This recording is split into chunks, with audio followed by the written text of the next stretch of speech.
Boom boom boom பிச்சைக்காரி உன் மூஞ்சில துப்புவனா காரி. நான் முறைக்கிற. ஆமா என்னது கையில இது? இது மூஞ்சில போறது. இத போட்டா மூஞ்சி பல பலன்னு ஆயிடும். அப்படியா?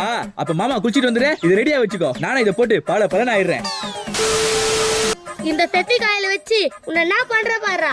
பல பலன்னு ஆகணுமா? உன் மூஞ்சி கொல கொலன்னு ஆக்குறேன். A few minutes later. ஏய் எங்க இந்த கிரீம்? இந்தா. இன்னைக்கு பல பலன்னு ஆயிட வேண்டியதுதான். ஐயோ கர்ணே, உன்னை விட அழகு வேற எவனும் இருக்கக்கூடாதுடா.